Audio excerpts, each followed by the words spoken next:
Hello class, Technical Sergeant Van.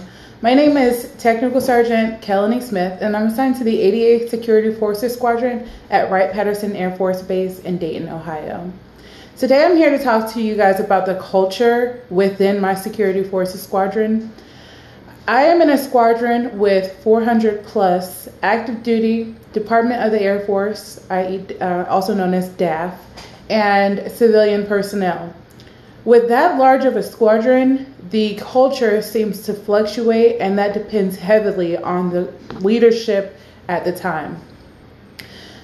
One thing that is clear is that depending on what your rank is how you will see things. A lot of the times, looking at things surface level, they can be one way, and it could be completely different beneath the surface, things that we don't usually see. Airmen at a lower rank may feel unappreciated, overworked, and the big picture to what the mission is gets a little blurry. While the NCOs feel like it's a struggle to get buy-in from the airmen, and they don't know how to articulate that big picture. And then the senior NCOs within my organization rely heavy on the junior NCOs to do everything, but without proper guidance. So basically what they're doing is what they've been taught, which isn't much, and the circle continues. This in turn brings on unhealthy elements within the organization, cultural elements that is. First, a lot of the NCOs are raters versus a supervisor.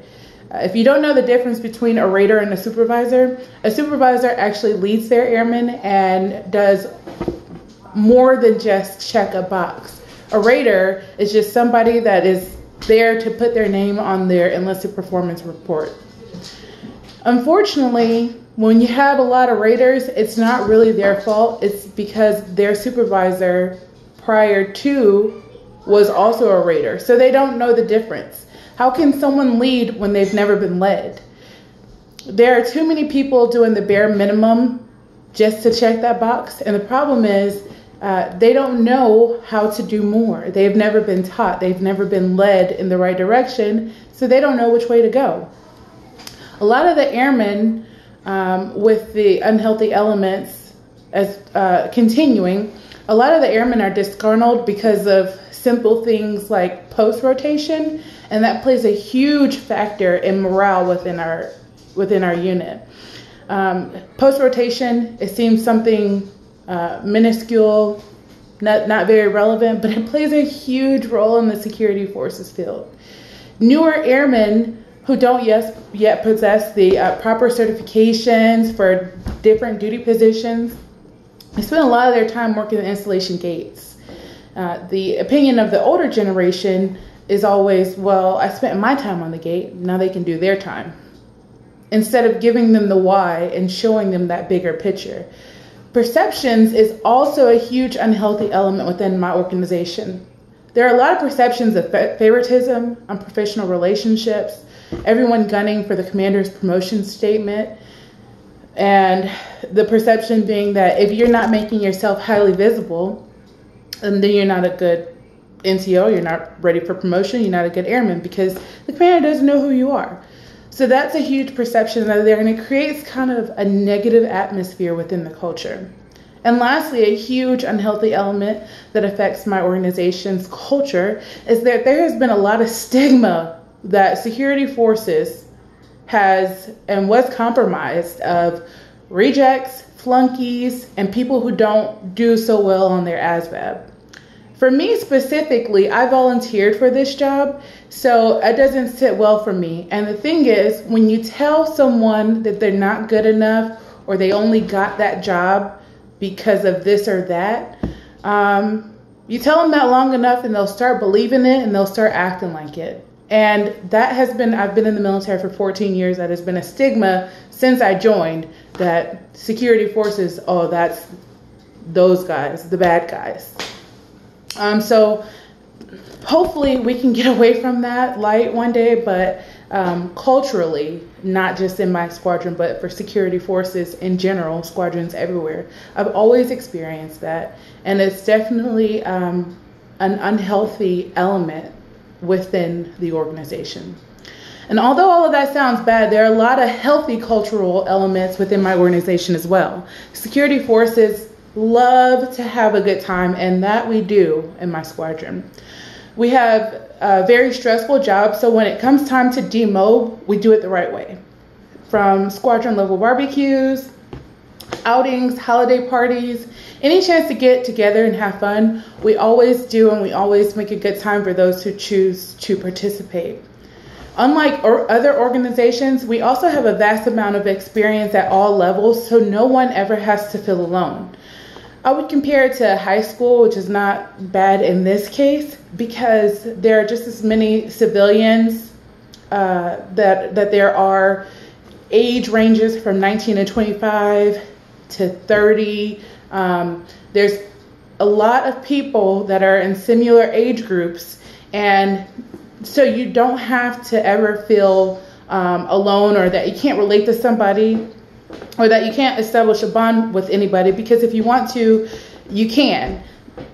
As I said, if you're 19 years old and you're looking to hang out with other 19-year-olds, they're there. If you're a civilian and you want to bond and hang out with other civilians, they're there. If you're 40 and you want to hang out with other 40-year-olds, you have it in the squadron. It's just a huge vast of ages, nationalities, religions, 400 people. You can only imagine, right?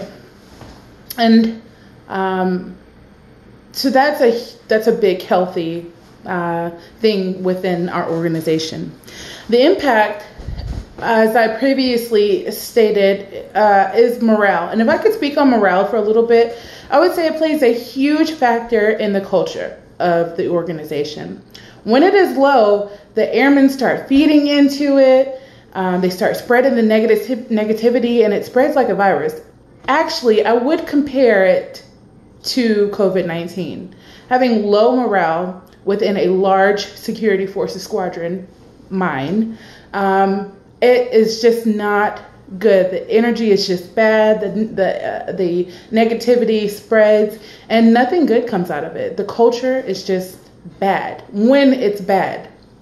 And then when it's high, you see other airmen motivating each other, pushing each other to go above and beyond.